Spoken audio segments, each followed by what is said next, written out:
नाज़रीन, मैं हूं समी इब्राहिम और आप देख रहे हैं हमारा यूट्यूब चैनल। आज 21 सितंबर है, ट्यूसडे है, सन 2021।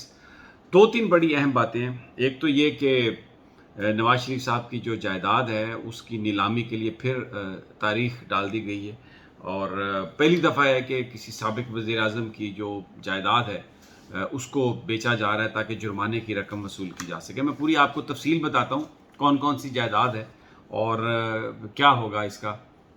लेकिन एक और जो मामला जिसमें पूरी कौम इस वक्त आई हुई है वो क्रिकेट का मामला है। न्यूजीलैंड की टीम वापस चली गई, इंग्लैंड ने भी आने से इनकार कर दिया, ऑस्ट्रेलिया का जो दौरा वो भी पाइपलाइन में था, उसके बारे में भी इतलात ऐसी आ रही है कि शायद वो भी ना हो सके। और ये जो कुछ भी हुआ है ये भारत ने किया इसको और पूरी एक साजिश करके पाकिस्तान को नुकसान पहुंचाया और उसकी वजह जो पाकिस्तान ने भी कामयाबी हासिल की है अफ़गानिस्तान में, तालिबान ने जीत कर वहाँ से जिस तरह पाकिस्तान के मामले पर एक बड़ा भरपूर मौक़िफ़ अपनाया है, कश्मीर पर बात की है, जो अफ़गानिस्तान की सरज़मीन पाकिस्तान के ख़िलाफ़ इस्तेमाल हो रही थी उसको रोका है।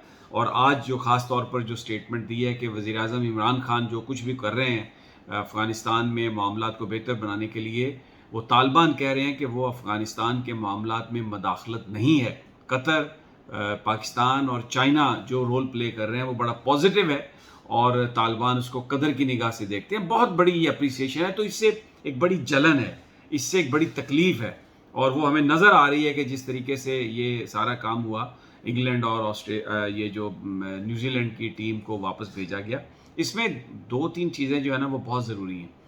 एक तो ये कि ये इस पर इतना कोहराम नहीं मचाना चाहिए पाकिस्तान के अंदर कि हम ये समझें कि अगर वो दौरे नहीं हुए तो पता नहीं पाकिस्तान की बड़ी बेइज्जती हो गई है, पाकिस्तान सब्ज़ पासपोर्ट जो है वो उसकी बेइज्जती हो गई है और ये को हमारी हुकूमत की नाकामी है। नहीं, इसको आप समझें।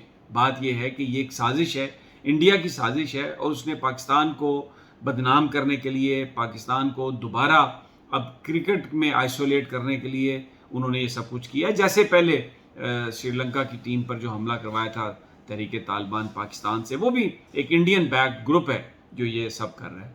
पाकिस्तान में सिक्योरिटी की हालत बुरी नहीं है, इसलिए इस सारे मामले में हम अपनी हुकूमत को ब्लेम नहीं कर सकते। लेकिन अभी ज़रूरत क्या है करने की, बजाय इसके कि आप बयानबाजियाँ करें, ज़रूरत इस बात की है कि पाकिस्तान फौरी तौर पर एक ये कर सकता है कि जो इंटरनेशनल क्रिकेटर्स बड़े बड़े नाम हैं, हाशिम आमला का नाम है, क्रिस गेल का नाम है, इवन न्यूजीलैंड के कप्तान का भी नाम है, उन्होंने जिस तरीके से ये सब कुछ हुआ है उसकी मजम्मत की है। तो पाकिस्तान को चाहिए कि फौरी तौर पर वो एक वर्ल्ड 11 और पाकिस्तान 11 की एक सीरीज़ करवा दे, उसमें 4-5 मैच करवा दे, उसमें जो वो तमाम प्लेयर्स जिन्होंने पाकिस्तान के हवाले से बात की है, जो PSL में भी आते हैं, उसमें वो सैमी भी हैं, डैरन सैमी जो न्यूजीलैंड के हैं, क्रिस गेल हैं, फिर ये वेस्ट इंडीज़ के हैं, तो साउथ अफ्रीका के हाशिम आमला है, जैसे मैंने कहा, और भी उनके प्लेयर्स ने एक लिस्ट है जिन्होंने इस मामले पर खुलकर ये कहा है कि पाकिस्तान के मामलात अच्छे थे और इस तरीके से वापसी नहीं होनी चाहिए थी। उनको भाई बुलाएं, एक वर्ल्ड 11 बनाएं और यहाँ पर आप मैच करवा दें दो। ये तमाचा होगा न्यूजीलैंड के मुंह पर और ये तमाचा होगा इंग्लैंड के मुंह पर। फिर उसके बाद हमारे क्रिकेट बोर्ड को जो एक ये माजरती रवैया है उससे हटना चाहिए। सेठी साहब के ज़माने में इंग्लैंड ने हमारे साथ ऐसा किया था, हम बहुत उसको इंडियन बोर्ड से पैसे वसूल कर सकते थे, लेकिन उस वक्त नवाज शरीफ साहब की गवर्नमेंट थी, नून लीग की गवर्नमेंट थी और वो इंडिया के साथ ताल्लुकात के लिए मरे जा रहे थे, तो वो सारे का सारा मामला गोल हो गया। हम या अभी जब ये न्यूजीलैंड की टीम आई है तो आप देखें हमने उनको कोई क्वारंटाइन नहीं किया, कोई उनके टेस्ट नहीं हुए, यानी हम बिछ जाते हैं आगे। बिल्कुल जो हम एक अच्छे दिल से हॉस्पिटैलिटी का मुजाहरा करते हैं उसको हमारी कमज़ोरी समझा जाता है, उसको ये समझा जाता है कि इस मुल्क में इतना कोई तप्पड़ नहीं है। अब रमीज़ राजा खुद एक इंटरनेशनल प्लेयर हैं, he is a man with the Prestige, और जो उन्होंने एक बात कही है कि मूव फॉरवर्ड कैसे करना है, कि हमने अब बिल्कुल इस मामले में कोई एहतियात नहीं कर, यानी कोई वो नहीं माजरत नहीं दिखानी, कोई नरम रवैया नहीं दिखाना और इन क्रिकेट बोर्ड्स के पीछे हमें जाना पड़ेगा। और जब हम ये इंटरनेशनल 11 के साथ मैच अगर हम कर लेते हैं तो ये इनके मुंह पर एक बहुत बड़ा तमाचा है, क्योंकि अगर पाकिस्तान में कोई सिक्योरिटी का इशू होता ना तो दोस्तों, ये जो अभी पिछले 20 दिनों में इतने वज़ीर ख़ारजा आए हैं, जर्मनी का वज़ीर ख़ारजा, बरतानिया का वज़ीर ख़ारजा, اور کتنے وزرائے خارجہ آئے ہیں، پھر 8 ممالک کے انٹیلیجنس چیفز یہاں پر آئے ہیں، اور جنرل فیض حمید نے اس کانفرنس کو ہوسٹ کیا. تو یہ سارے دورے ممکن نہیں ہونے تھے. یہ سارے یہاں پر ان کی آمد، یہاں پر ان کا رہنا اور خیر خیریت سے واپس جانا اس بات کا ثبوت ہے کہ یہ سارے کا سارا ایک پولیٹیکل ایشو بنایا ہے، بھارت اس کے پیچھے ہے.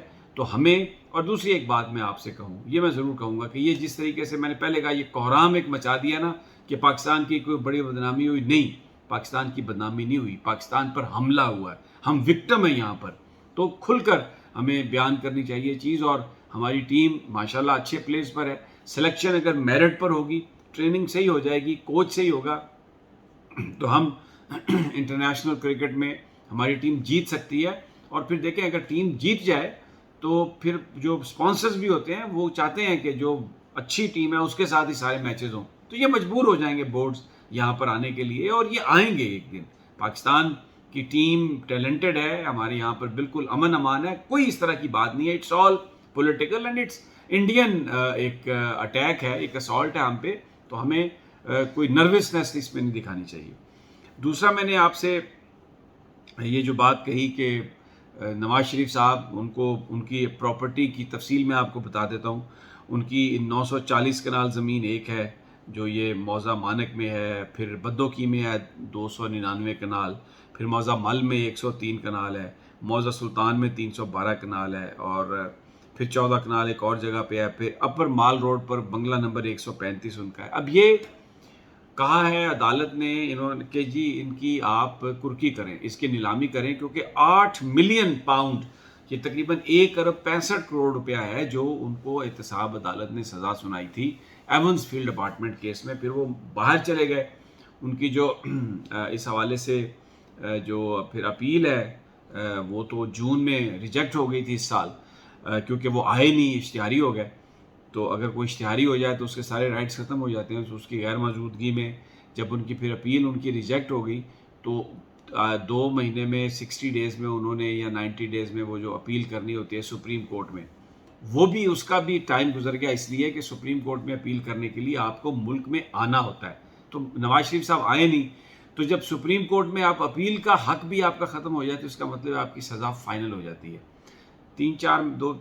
کچھ عرصہ پہلے بھی ان کی کچھ پراپرٹی جو فروخت کی گئی تو وہ بھی جس بندے نے لی وہ بعد میں پتہ چلا کہ وہ مسلم لیگ نون کا ہی کوئی ورکر تھا. اب پتہ نہیں اس نے وہ نواز شریف صاحب کے لیے جگہ خریدی یا اپنے لیے خریدی. اب یہ اس کے لیے اب پھر دوبارہ انیشیشن ہوئی ہے اور حکومت یہ پیسے وصول کر کے سرکار کے خزانے میں جمع کرانا چاہتی ہے. لیکن بڑا ایشو یہ ہوگا کہ کیا یہ صحیح بیچ پاتے ہیں یا بیوروکریسی پھر بیچ میں رکاوٹ ڈال کے اس کو روک دیتی ہے، یا کیونکہ نواز شریف صاحب کی جو جائیداد خریدنا اس ملک میں نیلام ہونے والی، خریدار بھی کوئی بڑا دل گردے والا چاہیے، اس لیے کہ اگر آج آپ خریدتے ہیں تو کل اگر وہ واپس آ جائیں گے، ایک بڑا سوال یہ ہے تو پھر کیا کریں گے. تو ابھی جس طریقے سے معاملات چل رہے ہیں نون لیگ کے اندر، ایک بحث چل رہی ہے اور وہ اسٹیبلشمنٹ کے ساتھ تعلقات بہتر بنانا چاہتے ہیں، تو اس سے بھی بہت سارے لوگ پریشان ہیں، دیکھ رہے ہیں کہ یہ معاملہ کدھر جائے گا. لیکن بہرحال ایک بات ہے کہ پہلی دفعہ ہوا ہے پاکستان میں کہ کسی سابق وزیر اعظم کی جائیداد کرکی ہوئی ہے اور اب اس کی نیلامی کی بات ہو رہی ہے. ویسے تو نواز شریف صاحب کو عدالتوں سے ریلیف ملتا ہے، ماضی میں بھی ان کو سزا سنا دی گئی تھی، وہ میعاد گزر چکی تھی، لیکن بعد میں عدالتوں نے ان کو ریلیف دیا. افتخار چودھری صاحب موجود تھے اور انہوں نے وہ ساری کی ساری جو ڈیلے تھی، تاخیر تھی، حالانکہ وہ ایک معاہدہ کر کے گئے ہوئے تھے، لیکن اس کو سیاسی حالات کے جو برے تھے اچھے تھے اس کی بنیاد بنا کے تو انہوں نے وہ نواز شریف صاحب کو ریلیف دے دیا تھا. ابھی بھی بہت سارے لوگ کہتے ہیں کہ 2023 میں وہ یہ سمجھتے ہیں نواز شریف صاحب کہ انہیں اعلیٰ عدالتوں سے پھر ریلیف مل جائے گا. کیوں ملے گا، کیا کیسے ملے گا، یہ مجھے نہیں پتا، لیکن پر امید بہت ہیں. لیٹس سی کہ کیا ہوتا ہے. اگلی ویڈیو تک اجازت دیجیے، انشاءاللہ جلد ملاقات ہوگی. اللہ نے